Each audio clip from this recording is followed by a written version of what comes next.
A moving ceremony to draw attention to a disturbing crime is coming up on October 17th. Illuminate Irving marks Domestic Violence Awareness Month. Heather Koval is Victim Services Manager at the Irving Family Advocacy Center, which is part of the police department. Thanks so much for being here. Thank you for having me. Yeah, we want to talk about your event in just a moment, but whenever you come in, I always like to check in with you on trends you're seeing.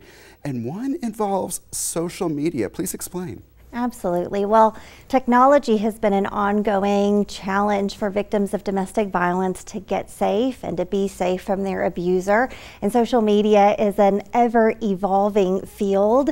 And so we're constantly having to look at new and innovative ways to help victims be and stay safe with social media. Abusers are posting things on social media to try to control victims. They're utilizing social media apps to track victims. So all of those kinds of things are continuing concern for victims of domestic violence. So I guess the advice would be just be very careful about what you post, when you post, how you post. Absolutely. Who has access to that? Who can see it? You never know who an abuser might contact in order to find out what you're posting or where you're at or what you're doing. So sometimes individuals that you think may be friends, they're not aware of the safety concerns involved in your particular situation, and they might unknowingly reveal information that could place you in danger.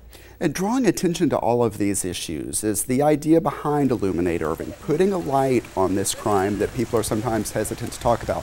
And one of the moving parts of this ceremony is always the lantern ceremony. Tell me about that.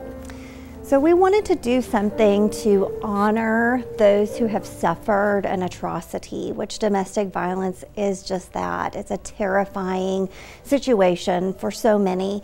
We learned about the ceremony that the Japanese do called Toro Nagashi, and it is a ceremony to recognize atrocities that have happened, but also a process of healing and letting go of that situation. And so it's just a beautiful way for victims and for survivors to recognize what has happened, but also to start to instill hope that there is a future and that there are options and resources available for victims. You mentioned victims and survivors, but I've been to this event a number of times. You also see people in the community who just want to show support and write inspiring messages on those lanterns. Absolutely. We have some people attend who they don't know anyone who has been a domestic violence victim or survivor, but they are impacted by the knowledge of what happens, and so they want to show support and encouragement for victims and survivors. It's a beautiful ceremony, but the reality is, with 1 in 3 women and 1 in 7 men being a victim of domestic violence, it's highly likely that we all know someone who has been through domestic violence at some point in time in their lives.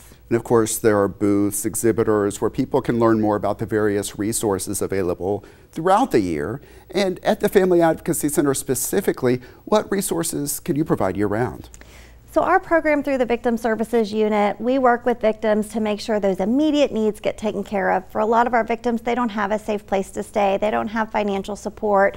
They may need medical assistance. So we make sure to start linking them with those immediate resources and helping them develop a really robust safety plan so that they can know what their options are to be and stay safe, whether that's getting a protective order or seeking a divorce or whatever options they may want to pursue.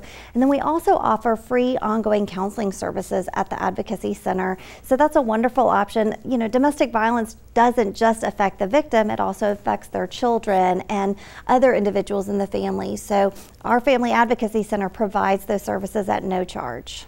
Heather Koval with the Irving Police Department's Family Advocacy Center. Thanks so much for being here. Thank you. And Illuminate Irving is coming up on October 17th at 6:30 p.m. surrounding Millennium Fountain.